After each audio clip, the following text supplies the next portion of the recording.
افغانستان کو بادشاہتوں کا گریو یارڈ کہا جاتا ہے، قبرستان، اور پوری اس کی ہسٹری یہی ہے کہ وہاں پر جس نے بھی آ کر قبضہ کرنے کی کوشش کی وہ رسوا ہوا۔ لیکن امریکنوں نے سوویت یونین کا حشر دیکھتے ہوئے، جس میں وہ خود اس جنگ جہاد افغانستان کا حصہ تھے، اس سے بھی سبق نہیں سیکھا، اور 9/11 کے واقعات کے بعد ایک محدود مشن تو ان کا ہو سکتا تھا کہ القاعدہ یہاں موجود ہے، اسامہ بن لادن ہے، یا وہی القاعدہ جن کو یہ ریکروٹ کر کے جہاد افغانستان کے دنوں میں عرب ورلڈ سے لے کر افغانستان آئے تھے، اس کا خاتمہ کرنا ہے، کیونکہ 9/11 کے واقعات کے اندر ان لوگوں کا کوئی رول ہے۔ اس کے بعد اپنا تسلط وہاں برقرار رکھنا یہ ایک عجیب و غریب فیصلہ تھا۔ جنرل کیانی پاکستان کے جو فارمر آرمی چیف ہیں، انہوں نے 2010 کے اندر ایک 13 پیج ڈاکومنٹ تھا اس وقت کے امریکی صدر کو، اوباما کو دیا، اور اس کے اندر بڑا کلیئرلی اس چیز کو زور دے کر بتایا گیا کہ کوئی ایسی جنگ کا آپ حصہ مت بنیے افغانستان میں جس میں آپ کی کوشش یہ ہے کہ وہاں پر ایک افغان نیشنل آرمی کریٹ کرنی ہے 3-4 لاکھ لوگوں کی،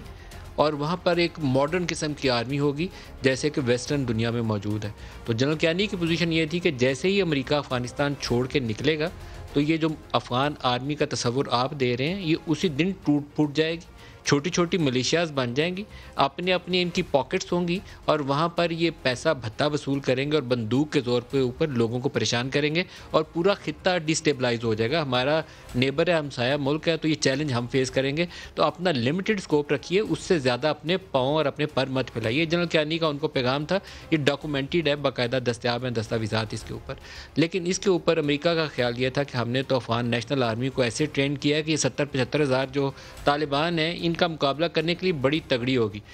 $83 بلین بہت بڑی رقم ہے، ہمارے اوپر قرضوں کا بوجھ 100 ارب ہے جس کے ہاتھوں ہماری رسوائی ہو جاتی ہے کہ ہم روز IMF کے سامنے کھڑے ہوتے ہیں۔ $83 بلین انہوں نے افغان نیشنل آرمی کے اوپر سپینڈ کیا، 20 سال لگائے اس کام کے اوپر، اور 20 دنوں میں افغان طالبان کے ہاتھوں وہی جو افغان نیشنل آرمی تھی اس کا پتہ ہی نہیں ہے کہ وہ 3 لاکھ فوج کہاں پر ہے۔ جو آج مناظر ہیں کابل کے اندر، جس طریقے سے ایئرپورٹ کے اوپر ہم دیکھ رہے ہیں کہ ایک جہاز کے اوپر لوگ لٹک کر کابل سے بھاگنے کی کوشش کر رہے ہیں، اور امریکہ جو کسی زمانے میں 1975 میں ویتنام میں جس طریقے سے شکست خوردہ ہو کر ان کے گن شپ ہیلی کاپٹرز US ایمبیسی کی چھت کے اوپر اترے اور اپنا سٹاف ایویکویٹ کیا، وہی صورتحال آج ہمیں کابل میں شنوک ہیلی کاپٹر ان کے ایمبیسی سٹاف کو ایویکویٹ کرتے ہوئے نظر آئی، اور ان کا C-17 پلین جب کابل ایئرپورٹ پہ اترا اپنے سٹاف کو لے کر نکلنے کے لیے تو افغان اس کے ساتھ لٹک گئے، اور وہ لٹکے ہوئے افغان جب وہ طیارہ ہوا میں بلند ہوتا ہے تو وہاں سے گر کے 3 کی اموات بھی واقع ہوگی۔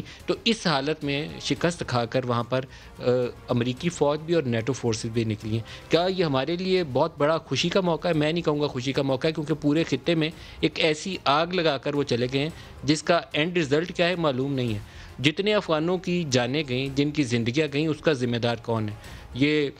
ڈیتھ بائی ڈرون کے نام سے کچھ عرصہ پہلے فارن پالیسی میگزین نے ایک آرٹیکل شائع کیا تھا۔ جتنی اموات ہوئیں، جتنی شہادتیں ہوئیں ان ڈرون اٹیکس کے نتیجے میں، بہت سارے انوسینٹ اس کے اندر مارے گئے، 10-20 ٹیررسٹ ہوں گے، باقی جو سینکڑوں انوسینٹ مارے گئے اس کا حساب کون دے گا؟ اور اس ڈاکومنٹڈ جو ان کی پوری انویسٹیگیشن تھی اس کے نتیجے میں یہ چیز سامنے آئی کہ جتنی ان کی کمپلینٹس آئیں سویلین کیجویلٹیز کی،